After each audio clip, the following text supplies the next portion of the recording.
दोस्तों आज हम डिफरेंसेस देखेंगे एक पुअर माइंडसेट और रिच माइंडसेट के बीच में। इसके लिए मैंने 3 बुक्स का सहारा लिया है, rich dad poor dad, 7 habits of highly effective people और द ई मिथ रिविजिटेड। दोस्तों सबसे पहला डिफरेंस एक पुअर माइंडसेट और एक रिच माइंडसेट वाले लोगों में ये है कि रिच माइंडसेट वाले लोग सबसे पहले अपने लिए एसेट्स बनाते हैं जो उनको हर महीने पैसे लाके दें और उसके बाद सारी कंफर्ट की चीजें खरीदते हैं। लेकिन गरीब माइंडसेट वाले लोग दिखावे के लिए, शो के लिए सारी यूजलेस चीजें खरीद लेते हैं और उसके बाद उनके पास पैसे ही नहीं बचते कहीं अच्छी जगह इन्वेस्ट करने के लिए और वो पूरी जिंदगी गरीब ही रह जाते हैं। इसका मैं एक रियल लाइफ एग्जाम्पल देना चाहता हूँ। कॉलेज टाइम में मैं एक कॉलोनी में रहता था जहाँ पर 6 या 7 घर थे। वो सारे के सारे बहुत ही अच्छे तरीके से डिजाइन करे गए थे, काफी खूबसूरत। उन सब घरों में से सिर्फ एक घर इनकम्प्लीट था और वो एक बिजनेसमैन का था। बाकी सारे घर डॉक्टर्स, इंजीनियर्स और प्रोफेसर के थे। जहाँ पे मैं रहता था वहाँ पे सिर्फ अंकल और आंटी थे और वो दोनों प्राइवेट यूनिवर्सिटी से रिटायर्ड थे एज अ प्रोफेसर और इसीलिए उन्हें कोई पेंशन भी नहीं मिलती थी। जब मैं पहली बार उनके घर गया था तो मुझे लगा था वो बहुत ज्यादा रिच हैं। उनकी कार से लेके इंटीरियर डिजाइनिंग, फर्नीचर, हर चीज परफेक्ट थी। मैं उनके फर्स्ट फ्लोर में एक रूम में रहता था। मैंने बहुत बार नोटिस किया कि अंकल और आंटी की बहस होती थी पैसों के रिगार्डिंग। कोई भी एक्सेस खर्चा उनके बीच में टेंशन क्रिएट कर देता था। एक बार मैं अंकल के साथ उनकी बालकनी में बैठा हुआ था तो मैंने उनसे कहा कि आपके साथ वाले पड़ोसी ने शायद अपना घर कंप्लीट नहीं किया। तो इस पर उन्होंने कहा, हाँ बहुत कंजूस है, कार भी नॉर्मल सी रखी है, एक ही फ्लोर बनाया है, इनकी वजह से हमारी कॉलोनी अच्छी भी नहीं लगती, पता नहीं पैसे खर्चते ही नहीं।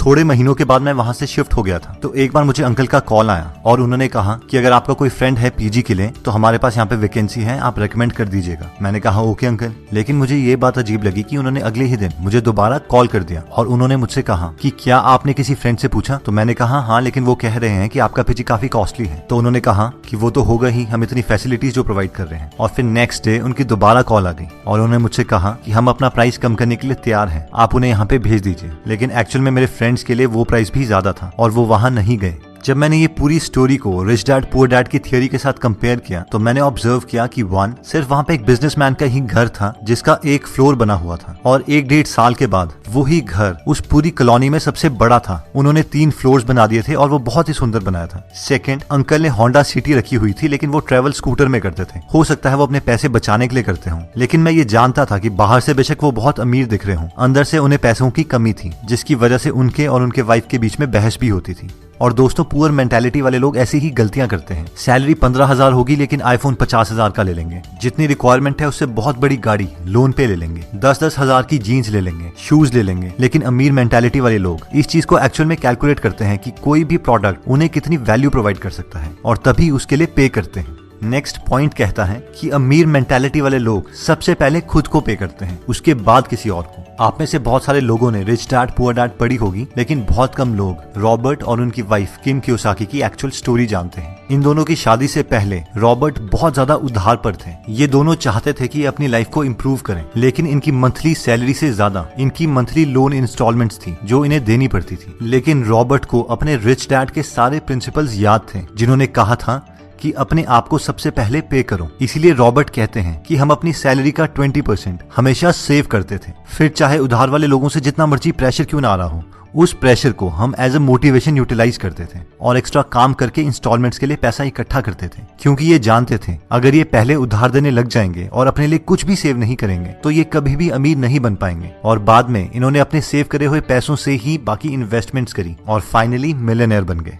दोस्तों हम में से मैक्सिमम लोग ये गलती करते हैं। हम सोचते हैं कि हम पहले सारा अपना उधार चुकाएंगे और उसके बाद में सेविंग स्टार्ट करेंगे, या फिर हमारी सैलरी का जितना पोर्शन बचेगा हम उसके बाद सेविंग करेंगे। लेकिन ये सीक्वेंस बहुत मैटर करता है। इवन वॉरेन बफेट बोलते हैं कि पहले पैसे सेव करो और उसके बाद बाकी सारे खर्चे करो। आप मान के चलो कि आपकी सैलरी ही कम है और अपनी सैलरी का मिनिमम 20% हमेशा सेव करो। अब ऑब्वियसली सिर्फ सेविंग आपको अमीर नहीं बनाएगी, उसके बाद आपको उन पैसों को इन्वेस्ट भी करना पड़ेगा लॉजिकली, लेकिन ये फर्स्ट और नेसेसरी स्टेप है अमीरी की तरफ।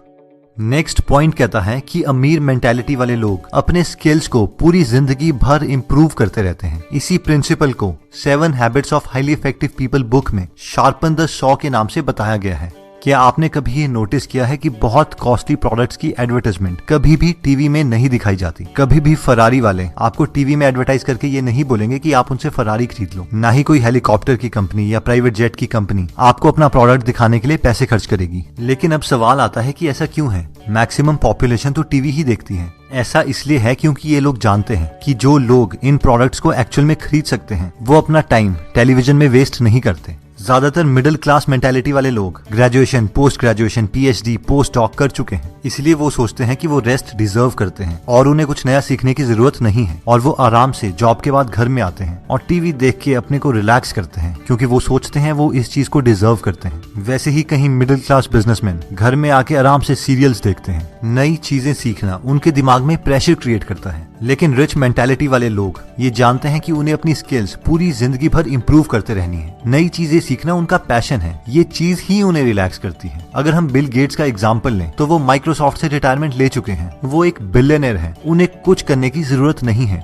लेकिन फिर भी वो हर वक्त कोई ना कोई बुक पढ़ते हैं और अपनी सारी बुक्स के नोट्स अपनी वेबसाइट gatesnotes.com में डालते हैं। ये एक रिच मेंटालिटी का परफेक्ट एग्जाम्पल है, क्योंकि रिटायरमेंट के बावजूद बिल गेट्स अपनी वाइफ मेलिंडा के साथ एक फाउंडेशन चलाते हैं, जिससे वो पूरी दुनिया की हेल्थ से रिलेटेड प्रॉब्लम्स में कंट्रीब्यूट कर रहे हैं। हम में से बहुत कम लोग जानते हैं, लेकिन इंडिया के हेल्थ प्रोग्राम्स में इनकी फाउंडेशन ने बहुत ज्यादा कंट्रीब्यूशन किया है। दोस्तों, नेक्स्ट पॉइंट कहता है कि आउटसोर्स। मैक्सिमम लोगों की जब जॉब लगती है तो उनकी ये मेंटालिटी होती है, भाई अब तो अपनी लाइफ सेट है, जिसका इनडायरेक्टली मतलब होता है कि मैं अब ग्रो नहीं करना चाहता, मैं इसी जॉब में रहूंगा। अब क्योंकि हम उसी जॉब में रहेंगे तो हमारी सैलरी सिर्फ इंक्रीमेंट और प्रमोशन से ही बहुत प्रिडिक्टेबल मैनर में ग्रो करेगी, जिसका मतलब ये है कि अब हम स्कार्सिटी माइंडसेट में आ जाएंगे, यानी पैसे बचाने के माइंडसेट में। हम हर चीज से पैसा बचाने की कोशिश करेंगे। बिजली का बिल कैसे बचाएं, खाने में पैसे कैसे बचाएं, पानी का बिल कैसे बचाएं, और बस पूरी जिंदगी इसी स्किल को इम्प्रूव करते रहेंगे। लेकिन अमीर माइंडसेट वाले लोग ये जानते हैं कि उनके पास 24 ही घंटे हैं और एक लिमिटेड विल पावर है, और अगर उन्हें ग्रो करना है तो उन्हें और लोगों की हेल्प लेनी पड़ेगी। इसीलिए वो अपने मैक्सिमम काम, जैसे कि खाना बनाना, कपड़े धोना, ड्राइव करना, इवन की ऑफिस के टेक्निकल काम, वो आउटसोर्स कर देते हैं और सिर्फ उन स्किल्स पे काम करते हैं जो बहुत रेयर और वैल्यूएबल हैं, ताकि वो और ज्यादा ग्रो कर पाए। इसके दो फायदे हैं, एक तो वो अपनी कंट्री की इकोनॉमी में बहुत कंट्रीब्यूट करते हैं,